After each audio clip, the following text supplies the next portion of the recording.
Une entrée fracassante de la jolie Mindy qui rentre avec sa bouteille et son sac rose fluo à la main. Et voilà en fait, donc j'étais hyper contente, on était hyper contente en fait. Je m'appelle Bérangère et je vais vous expliquer comment ce sac, notre sac avec Sandra, s'est retrouvé dans Emily in Paris. J'ai pour cliente Philippine Leroy-Beaulieu, qui n'est autre que la directrice de l'agence de pub dans Emily in Paris, Sylvie Gratteau, et à qui j'ai envoyé un message en lui disant que j'avais lancé avec une de mes amies, Sandra, en fait, un petit sac tout mignon, tout coloré, tout acidulé, et que je serais ravie en fait de lui envoyer un sac, voilà, si elle voulait. Elle m'a dit, mais oui, moi je suis en plein tournage en fait à Rome pour Emily in Paris, et c'est comme ça que j'ai envoyé 3 sacs en fait que nous avions fait avec Sandra pour Emily in Paris. Il s'est retrouvé en fait dans l'épisode 6 de la saison 5. I promise it'll only be a few days, maybe a week, just until things cool off. Only a week?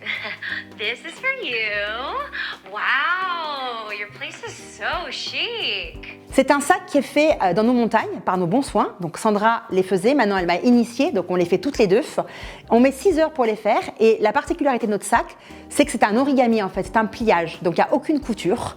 Et l'autre particularité, c'est que nous achetons des chutes de cuir des grandes maisons. En fait, ça c'est hyper important, c'est de l'upcycling, avant qu'elles ne soient brûlées ou jetées en fait. C'est une pièce que vous achetez en conscience. Voilà, c'est pas une grande distribution, c'est fait à la main en France, dans notre village.